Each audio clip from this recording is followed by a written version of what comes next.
അസ്സലാമു അലൈക്കും വറഹ്മത്തുള്ളാഹി വബറകാതുഹു. ഒന്നാം ക്ലാസ്സിൽ അക്ഷരം പഠിച്ചു വരുന്ന കുട്ടികൾക്ക് അക്ഷരം പഠിക്കാൻ സഹായകമാകുന്ന ഒരു വീഡിയോ ആണ് ഞാൻ ചെയ്യുന്നത്. രക്ഷിതാക്കൾ കുട്ടികളെ അക്ഷരം പഠിച്ചു വരുന്ന കുട്ടികൾക്ക് ആദ്യമായി ഇതുപോലുള്ള വരകളിട്ട് അവരെ കൊണ്ടങ്ങനെ വരച്ചു പഠിപ്പിക്കുക.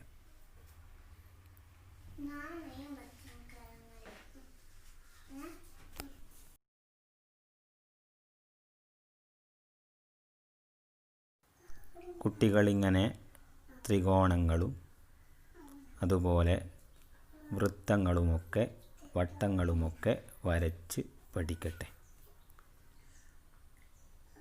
ഇപ്പോൾ സ്കൂളും മദ്രസയും ഒന്നുമില്ല.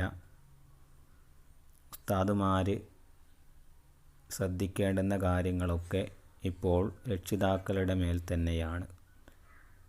അതുകൊണ്ട് അക്ഷരം പഠിച്ചു വരുന്ന കുട്ടികളെ നേരിട്ട് അക്ഷരത്തിലേക്ക് കടത്താതെ ഇതുപോലുള്ള ചിത്രങ്ങളൊക്കെ വരച്ച് പേനയും പേപ്പറുമായി കുട്ടികളെ നന്നായി ഒന്ന് ഇണക്കുക.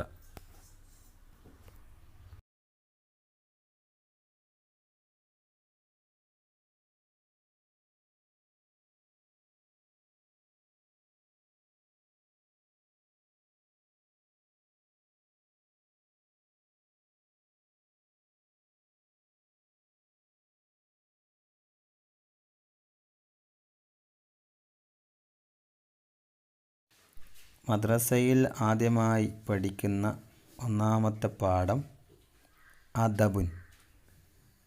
അദബുൻ എന്ന പാഠമാണ് ആദ്യമായി പഠിക്കുന്നത്. അപ്പോൾ അത് മുഴുവനും കുട്ടികൾ പഠിക്കേണ്ടതില്ല.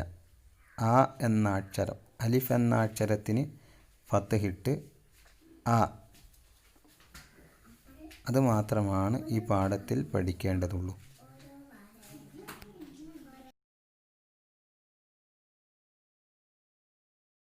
അലിഫ് എന്ന അക്ഷരം വളരെ ഈസിയായി എളുപ്പത്തിൽ എഴുതാവുന്ന അക്ഷരമാണ്. അഥവാ മുകളിൽ നിന്ന് താഴേക്ക് ഒരു വര, ഇത് മുകളിൽ നിന്ന് തന്നെ കുട്ടികളെ കൊണ്ട് എഴുതിക്കണം.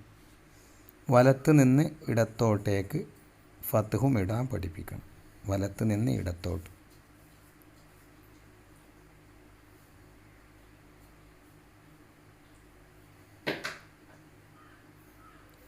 കുട്ടികൾ ചിലപ്പോൾ താഴെ നിന്ന് മുകളിലേക്ക് എഴുതും. കുട്ടികൾ എഴുതും. എഴുതിക്കഴിഞ്ഞാൽ അത് അലിഫാകുമെങ്കിലും ആ രീതി തെറ്റാണ്. അപ്പോൾ മുകളിൽ നിന്ന് താഴേക്ക് തന്നെ കുട്ടികളെ എഴുതി പഠിപ്പിക്കണം. അതുപോലെ ഫത്ഹ് ഇടത്ത് നിന്ന് വലത്തോട്ടേക്ക് എഴുതുന്നതും തെറ്റാണ്. അത് ശ്രദ്ധിക്കണം. അപ്പോൾ മുകളിൽ നിന്ന് താഴേക്ക് അലിഫ് എഴുതി വലത്ത് നിന്ന് ഇടത്തോട്ടേക്ക് ഫത്ഹിട്ട് കുട്ടികളെ ആ എന്ന അക്ഷരം പഠിപ്പിക്കണം.